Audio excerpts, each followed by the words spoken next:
ఆదిలాబాద్ జిల్లా బేల మండలంలోని జునోని గ్రామంలో వారం రోజుల నుండి కొనసాగుతున్న కబడ్డీ పోటీలు ముగిశాయి. ఈ కబడ్డీ పోటీలో మండలం నుంచి కాకుండా ఇతర మండలాల నుంచి దాదాపుగా 25 గ్రామాల జట్లు పాల్గొన్నారు. చివరి రోజు ఫైనల్ మ్యాచ్ బోధ్ మండలం గన్పూర్ మరియు జూరీ జామినీ జట్ల మధ్య హోరాహోరీగా జరిగింది. ఇక గన్పూర్ కబడ్డీ జట్ మొదటి బహుమతి కైవసం చేసుకుంది. ఫస్ట్ ప్రైజ్ ని ఎమ్మెల్యే జోకరామన తరపున 41,000 రూపాయల నగదును ప్రజాప్రతినిధుల చేతుల మీదుగా అందజేశారు. రెండవ బహుమతి జూరీ జామినీ కబడ్డీ జట్టుకు 21,000 రూపాయల నగదుని మండల ఎంపీపీ జెడ్పీటీసీ తరపున అందజేశారు.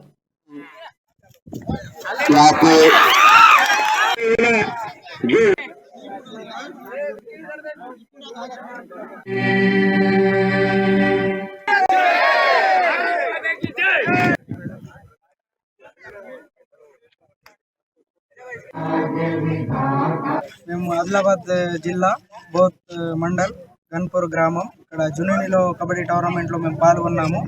ప్రథమ బహుమతి సాధించాము. మాకు మేనేజ్మెంట్ తరఫున సహకారాలు అన్ని అందించారు. భోజనంతో పాటు మేము ఇక్కడ 40,000 ప్రైజ్ని పొందాము. 6 రౌండ్లు ఆడాము. ఫైనల్లో జునూని మీద ఫస్ట్ సాధించాము. మాకు సహకరించిన సర్పంచ్, ఊరు ప్రజలకు అందరికీ నా ధన్యవాదాలు. మేము